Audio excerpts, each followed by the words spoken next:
Assalamualaikum warahmatullahi wabarakatuh.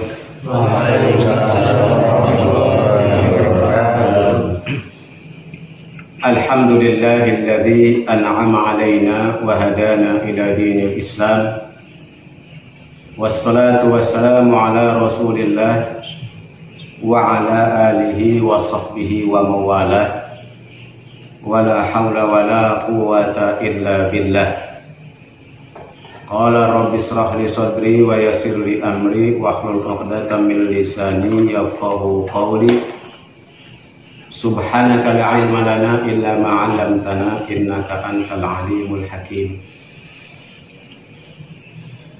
Ma'asyiral muslimin, saudara-saudara sekalian, jamaah Majelis Ilmu rahimakumullah.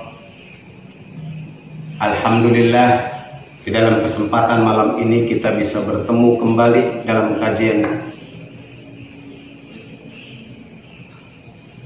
ilmu pada malam hari ini. Fa insyaallah, karena dalam waktu yang tidak lama lagi kita akan bertemu dengan bulan suci Ramadan, maka mulai malam ini kajian kita akan membicarakan tentang fadilah Ramadan serta fadilah saum. Insyaallah, mudah-mudahan atas izin Allah sebelum Ramadan tiba materi ini sudah selesai. Dan di dalam pertemuan yang pertama ini kita akan membicarakan tentang fi fadilati syahri Ramadan, yaitu keutamaan-keutamaan bulan Ramadan. Seperti mana yang terdapat di dalam surat Al-Baqarah ayat 185, Allah berfirman, A'udzu billahi minasyaitonir rajim. Bismillahirrahmanirrahim. Syahrul Ramadhan alladzi unzila fihi al-Qur'an hudan lin-nasi wa bayyinatin minal huda wal furqan. Faman syahida minkum asy-syahra falyasum. Syahrul Ramadan, bulan Ramadan itu, nah ini di dalam Al-Quran bulan yang disebutkan secara langsung yaitu Ramadan. Ya. Secara langsung dalam Al-Quran disebutkan Ramadan. Dan ketika berbicara Ramadan, itu sudah mafhum kita semua bahwa di dalamnya itu ada puasa. Atau dengan kata lain, ketika membicarakan Ramadan, kita semua paham bahwa ada kewajiban puasa. Ada khususiyah di bulan Ramadan ini dibandingkan bulan-bulan yang lain. Nuansanya sangat berbeda, situasinya sangat berbeda ketika kaum muslimin wal muslimat akan menghadapi Ramadan. Jadi sudah mafhum, sudah dikenal, sudah difahami bahwa Ramadan ini adalah bulan di dalamnya ada wajib berpuasa. Nah ini sehingga dikatakan kadang-kadang dalam Ramadan itu tidak disebut syahrul Ramadan lagi, langsung dikatakan sebagai Ramadan saja. Ini sudah maklum secara keseluruhan, sudah diketahui secara keseluruhan. Ada kewajiban melaksanakan ibadah puasa. Sebagaimana dalam surat Al-Baqarah juga ada dikatakan di situ, Allah berfirman, Ya ayyuhalladzina amanu kutiba alaikumus syiyam. Wahai orang-orang yang beriman, diwajibkan atas kamu berpuasa. Jadi itu satu rangkaian dalam surat Al-Baqarah itu, bahwa ketika berbicara Ramadan ada kewajiban berpuasa di dalamnya selama sebulan penuh. Begitu juga ketika wa qauluhu alaihi salatu wassalam, Kanjeng Nabi sallallahu alaihi wasallam bersabda, man shoma Ramadan, barang siapa berpuasa di bulan Ramadan. Nah di sini tidak disebutkan lagi syahrul Ramadan, langsung saja Ramadan. Ya. Jadi ketika disebutkan man shoma Ramadan, barang siapa berpuasa Ramadan, nah ini Ramadan ini menunjukkan bulan di dalamnya, ya. Menunjukkan bulan, ya, dari bulan-bulan Hijriah yang di dalamnya ada kewajiban untuk melaksanakan ibadah puasa. Juga ada kewajiban ibadah puasa.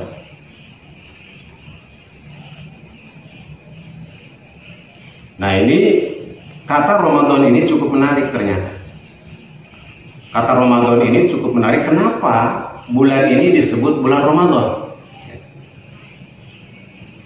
Wa innama sammauhu bidzalika. Nah, Ramadan ini tidak akan keliru dengan nama-nama yang lain. Jadi ketika kita berbicara Ramadan, itu pasti merujuk kepada suatu bulan di mana di dalamnya ada kewajiban berpuasa. Ya. Nah, kata Ramadan ini imma li'irtimadihim fihi min harril ju'i wal 'atas. Dikatakan Ramadan karena di dalam bulan Ramadan ini diumpamakan seperti bulan ini, bulan Ramadan itu membakar orang-orang, ya. Jadi orang-orang itu terbakar di bulan tersebut, ya, oleh panasnya lapar dan haus. Ya, makanya dikatakan Ramadan. Ini salah satu kenapa bulan puasa itu dikatakan bulan Ramadan. Ya. Karena pada saat itu manusia seakan-akan terbakar oleh lapar dan haus. Yang ini tidak terjadi di bulan-bulan lain. Ini kenapa dikatakan Ramadan. Ya, ini kenapa dikatakan Ramadan. Jadi manusia, orang Islam, orang mukmin pada saat itu merasakan seperti terbakar oleh lapar dan haus. Au lirtima bidzunubi fihi. Atau dikatakan Ramadan karena terbakarnya berbagai dosa di bulan itu. Terbakarnya berbagai dosa di bulan itu. Jadi pada bulan Ramadan ini terbakarlah dosa-dosa, hangus dosa-dosa dari orang-orang yang melaksanakan ibadah puasa itu, lebur, musnah. Jadi terbakar dosa-dosa. Itulah dikatakan Ramadan. Kemudian yang lainnya auli wuqu'ihi ayyamar ramdi. Atau karena telah terjadi pada bulan itu hari-hari yang panas. Jadi udaranya itu panas. Nah, seringkali di bulan Ramadan ini terjadi, ya, pas bertepatan dengan musim panas. Makanya dikatakan Ramadan. Ya. Nah, itu beberapa pemahaman mengapa bulan itu dikatakan Ramadan. Yang pertama tadi itu karena pada bulan Ramadan itu, pada bulan puasa itu, bulan Ramadan itu orang itu berpuasa menahan lapar dan haus, berarti dia terbakar panas karena lapar dan haus. Yang kedua karena terbakarnya dosa-dosa orang yang berpuasa.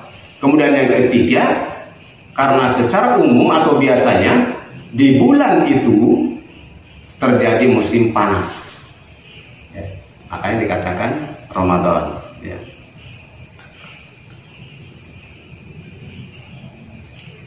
Alladzi unzila fihi al-Qur'an.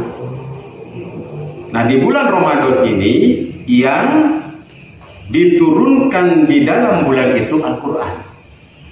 Nah, ini salah satu keistimewaan bulan Ramadan. Dalam Ramadan itu keistimewaan yang pertama tentu saja ada kewajiban puasa yang tidak terjadi di bulan-bulan lain. Ini keutamaannya. Kemudian yang kedua, unzila fihil Quran. Diturunkannya pada bulan itu Al-Quranul Karim. Pada bulan Ramadan. Aibtudi'a fihi inzalu. Yaitu dimulainya pada bulan itu diturunkan Al-Quran. Jadi Al-Quran diturunkan pada bulan Ramadan. Nah, ini juga keistimewaan bulan Ramadan ini, di mana diturunkan Al-Quran pada bulan itu. Wa kana dzalika Lailatul Qadri. Yang terjadi hal itu atau diturunkannya Al-Quran itu pada malam Qadar. Ya, pada malam Qadar yang disebut dengan Lailatul Qadar. Jadi Lailatul Qadar itu hanya terjadi pada bulan Ramadan, di mana pada saat itu diturunkannya Al-Quranul Karim. Au unzila fihi jumlatan ila sama'i dunya, atau diturunkannya Al-Quran pada malam Lailatul Qadar itu secara keseluruhan ila sama'i dunya, ke langit dunia. Nah itu. Jadi Al-Quran ini dari Lauhul Mahfuz itu diturunkan sekaligus ke langit dunia. Ya. Dibawa oleh malaikat Jibril, diturunkan ke langit dunia sekaligus, lengkap seluruh ayatnya. Itu di bulan Ramadan pada malam Lailatul Qadar itu. Jadi diturunkan. Makanya kenapa Ramadan ini termasuk malamnya Al-Quran, atau malam atau bulan diturunkan Al-Quran, karena seluruh ayat-ayat Al-Quran diturunkan dari Lauhul Mahfuz itu ke langit bumi sekaligus. Sekaligus diturunkan ke langit bumi. Summa nuzila munajjaman ilal ardi. Kemudian diturunkan Al-Quran itu secara berangsur-angsur ke bumi. Kalau dari langit dunia ke buminya berangsur-angsur, ya, berangsur-angsur. Jadi tidak ada pertanyaan kemudian ayat Al-Quran ini kan turunnya kepada Rasul tidak hanya pada bulan Ramadan saja. Nah, yang diturunkan pada bulan Ramadan ini secara keseluruhan ke langit dunia.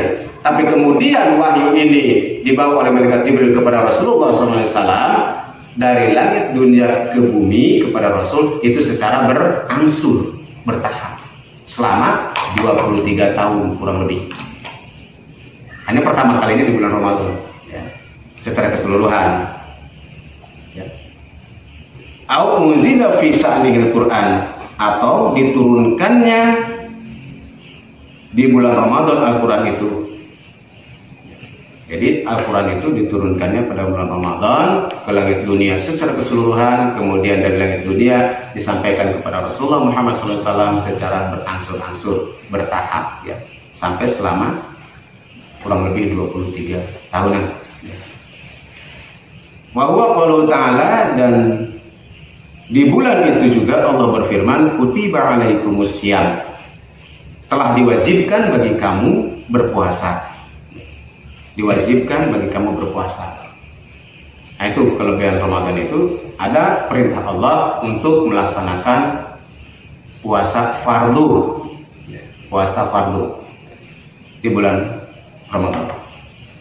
Wa anin Nabi alaihi salatu wassalam, telah diterima dari Nabi alaihi salatu wassalam, nuzilat suhufu Ibrahim alaihi salatu wassalam awwal lailatin min Ramadan. Rasulullah SAW bersabda, diturunkan suhuf-suhuf Nabi Ibrahim alaihi salatu wassalam awal lailatin min Ramadan, pada awal malam Ramadan. Nah, kita lihat, ternyata yang diturunkan pada bulan Ramadan bukan hanya Al-Quran, termasuk kitab-kitab samawi yang lainnya juga pada bulan Ramadan. Inilah kelebihan Ramadan, ya. Suhuf Nabi Ibrahim diturunkan pada malam pertama. Kalau kepada Nabi Ibrahim itu namanya suhuf, bukan kitab. Itu pada malam pertama Ramadan. Tentu saja Ramadan pada saat itu, ya, pada saat Nabi Ibrahim tentunya, ya. Itu pada bulan Ramadan juga diturunkannya, pada awal Ramadan.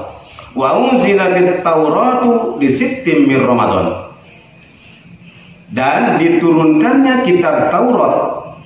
Kita tahu kitab Taurat ini diturunkan kepada Nabi Musa alaihissalam itu pada hari ke-6 di bulan Ramadan. Jadi kalau suhuf Nabi Ibrahim itu pada awal Ramadan, kemudian Taurat ini diturunkan pada hari ke-6 di bulan Ramadan, pada zaman Nabi Musa tentunya. Wal Injilu, dan kitab Injil li salasa asyarat, diturunkan pada hari ke-13 di bulan Ramadan. Jadi pada hari ke-13 ya, di bulan Ramadan. Wa Zaburu di thamani asyarata min Ramadan, dan kitab Zabur yang diturunkan kepada Nabi Daud alaihi salatu wassalam itu pada hari ke-18, kitab Zabur di bulan Ramadan. Wal Quran, dan kitab Al-Quran li arba'a wa ishrina, diturunkan yaitu pada malam ke-24 bulan Ramadan. Al-Quran. Nah itu, jadi ternyata bulan Ramadan ini betul-betul istimewa karena pada bulan Ramadan itu turunnya kitab-kitab samawi, kitab-kitab dari Allah yang diturunkan kepada para nabi, termasuk suhuf itu diturunkannya pada bulan Ramadan, tidak pada bulan yang lain. Inilah keistimewaan bulan Ramadan. Jadi Ramadan ini memang merupakan bulan revolusi besar bagi kemanusiaan. Diturunkannya hukum-hukum Allah ke muka bumi ini pada bulan Ramadan. Makanya ada kewajiban berpuasa, ini melakukan restorasi, kemudian juga revolusi ya, pada diri manusia dengan turunnya wahyu-wahyu Allah pada bulan itu untuk membenahi manusia agar kitab-kitab itu menjadi petunjuk bagi manusia, menjadi petunjuk bagi manusia. Famasyahidah, maka apabila kamu melihat pada bulan itu fal yasum, berpuasalah kalian. Nah, ini perintah Allah. Apabila kamu berada pada bulan itu, maka berpuasalah kalian. Dan puasanya termasuk puasa fardu atau puasa wajib. Masih rangkaian daripada ayat tadi, hudan linnasi wa bayyinatin minal huda wal furqan. Jadi Al-Quran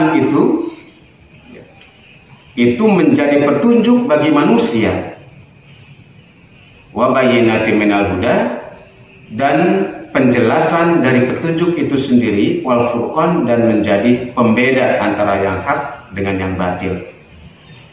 Nah inilah fungsi Al-Quran. Jadi Al-Quran ini diturunkan bukan hanya untuk umat Islam, hudan linnas, petunjuk bagi seluruh manusia. Beda dengan kitab-kitab terdahulu seperti kitab Taurat, kitab Zabur, kitab Injil, itu hanya diturunkan kepada kaum nabinya saja, tidak untuk keseluruhan manusia. Inilah istimewanya Al-Quran. Al-Quran diturunkan menjadi petunjuk bagi setiap umat manusia, bukan hanya umat Islam. Jadi bagi siapa saja umat manusia yang mau mendapatkan petunjuk dari Allah, silahkan baca Al-Quran. Silahkan baca Al-Quran. Karena di sini hudan linnas. Kemudian wa bayyinatin minal huda, menjadi penjelasan bagi petunjuk itu sendiri. Jadi Al-Quran menjelaskan tentang petunjuk itu. Al-Quran sebagai petunjuk, tapi Al-Quran juga yang akan menjelaskan tentang petunjuk yang didapatkan itu. Kemudian wal furqan, ini fungsi Al-Quran. Pertama menjadi hudan, petunjuk, kemudian menjadi penjelasan. Jadi kalau dalam kitab undang-undang itu kan sudah ada penjelasan daripada itu. Seperti undang-undang dasar begitu kan? Ada undang-undang dasarnya, kemudian ada penjelasan undang-undang dasarnya. Al-Quran juga demikian. Kemudian wal furqan, menjadi pembeda. Fungsi Al-Quran adalah menjadi pembeda antara yang hak dan yang batil. Jadi kalau kita ingin mengetahui mana yang hak dan yang batil, ada di dalam Al-Quran secara keseluruhan. Al-Quran akan menjelaskan mana yang hak dan mana yang batil. Halun minal Quran. Nah, ini adalah keadaan Al-Quran itu seperti itu. Al-Quran itulah seperti itu. Ayunzila fihi wa hidayatullahi linnas. Yaitu diturunkan Al-Quran pada bulan Ramadan itu, wa huwa hidayatullahi linnas, dan dia itu Al-Quran itu merupakan hidayah atau petunjuk dari Allah linnas, bagi manusia.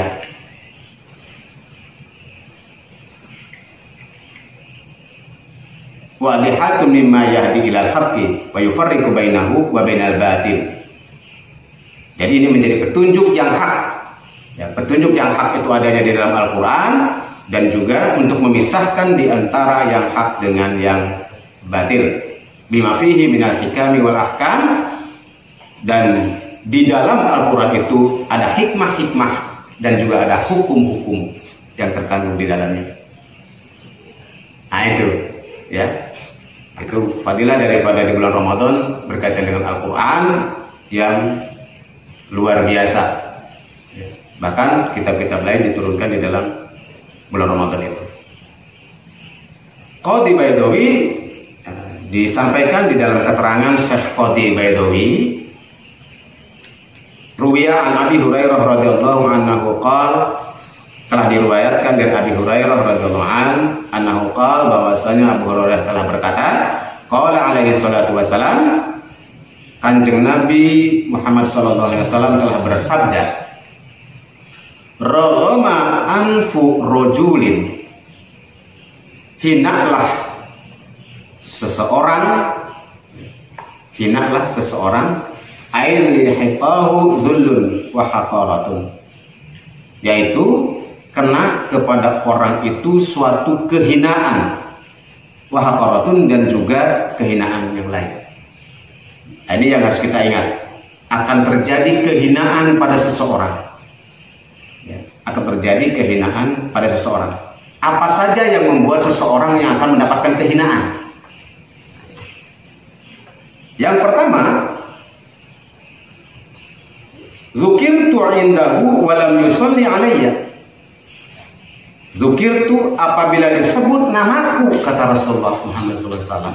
Apabila disebut namaku, indahu, di dekat mereka, wa lam yusalli alayya, dan mereka tidak membaca sholawat kepadaku, kata Rasulullah, maka dia termasuk akan terhinakan, akan mendapat kehinaan. Jadi kalau disebutkan nama Muhammad, kita harus jawab sallallahu alaihi wasallam. Jadi kalau apabila disebutkan dan dia mendengar berada di situ, dia tidak mengatakan, tidak bersolawat kepadanya, maka ini termasuk orang yang hina atau akan mendapatkan kehinaan. Itu yang pertama. Kemudian waraghama anfu rajulin indahu abawahu aw ahaduhuma falam ya'mal fi haqqihima amalan yadkhulu bisababil jannah. Dan juga akan hina seseorang itu, di dalam sisi orang itu terhadap kedua ibu bapaknya, atau salah satunya, terhadap kedua ibu bapaknya atau salah satunya. Falam ya'mal fi haqqihima amalan, apabila orang tersebut tidak melakukan amal yang berkaitan dengan hak-hak yadkhulu bisabil jannah, yang menyebabkan dia masuk ke dalam surga. Artinya apabila seseorang itu tidak memenuhi hak-hak kedua ibu bapaknya, kewajiban anak kepada orang tua tidak ditunaikan, atau tidak memenuhi hak-hak orang tuanya, maka orang tersebut akan mendapatkan kehinaan. Dua. Yang pertama, apabila disebutkan asma Rasulullah, asma Muhammad SAW, dia tidak bersolawat, orang ini akan mendapat kehinaan. Yang kedua, dia tidak birrul walidain, tidak berbuat baik atau memenuhi hak-hak orang tuanya, maka dia termasuk orang yang akan mendapatkan kehinaan. Jadi kewajiban anak kepada orang tua, hak-haknya perlu dipenuhi sebagaimanapun, yang disebut dengan birrul walidain, berbuat baik kepada kedua orang tua. Yang kedua.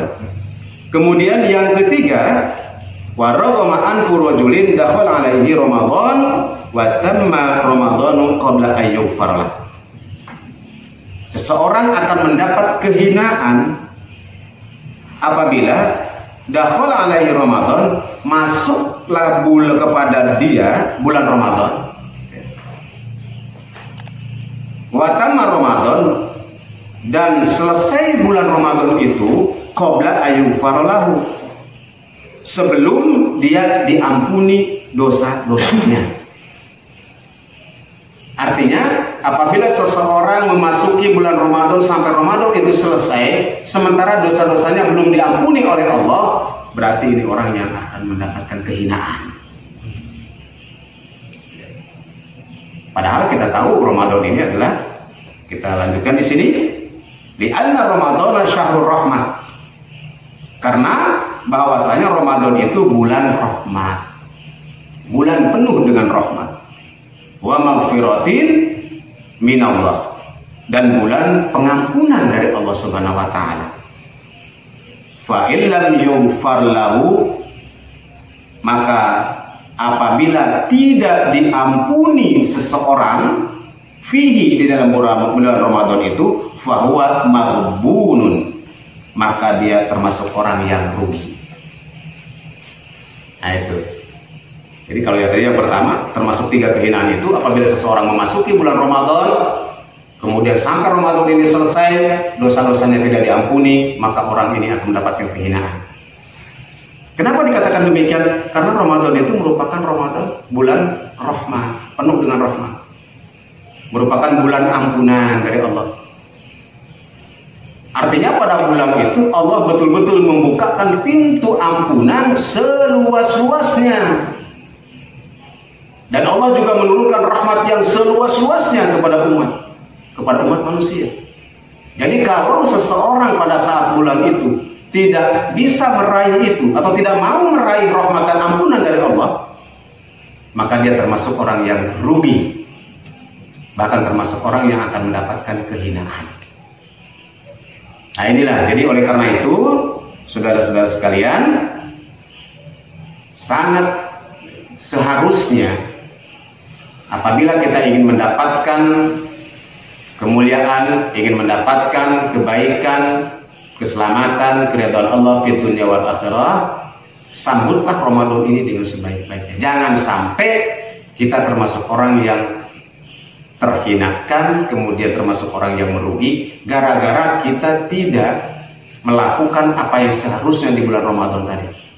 Dan lebih parah lagi, ketika di bulan Syawal keluar dari Ramadan, dosa-dosa kita belum diampuni oleh Allah Subhanahu wa taala. Karena kita tidak melaksanakan ibadah-ibadah Ramadan secara baik dan benar, atau kita lalai sama sekali. Ini merupakan kerugian yang nyata. Kerugian yang nyata. Artinya Allah sudah memberikan bonus-bonus yang besar, bahkan pahala-pahala ibadah pada Ramadan itu dilipat gandakan, tetapi dia tidak dimanfaatkan sebaik-baiknya, maka dia termasuk layak untuk dikatakan sebagai orang yang rugi. Yang dimana bonus dari Allah tadi, pahala yang berlipat ganda tadi, tidak akan didapatkan di bulan-bulan yang lain. Oleh karena itu saudara sekalian, mudah-mudahan insya Allah semoga kita dipanjangkan umur oleh Allah Subhanahu wa taala ya, untuk bisa ketemu dengan Ramadan yang tidak berapa lama lagi, dan kita semua bisa memasuki Ramadan dalam keadaan sehat walafiat. Nah inilah pada pertemuan pertama tentang fadilah Ramadan. Insya Allah dalam pertemuan berikutnya kita akan bahas lagi tentang fadilah Ramadan ini. Sekian saja. Mohon maaf apabila ada kekeliruan dalam penyampaian yang pertama ini. A'adallahu wa yakum ajma'in. Wassalamualaikum warahmatullahi wabarakatuh. Waalaikumsalam warahmatullahi wabarakatuh.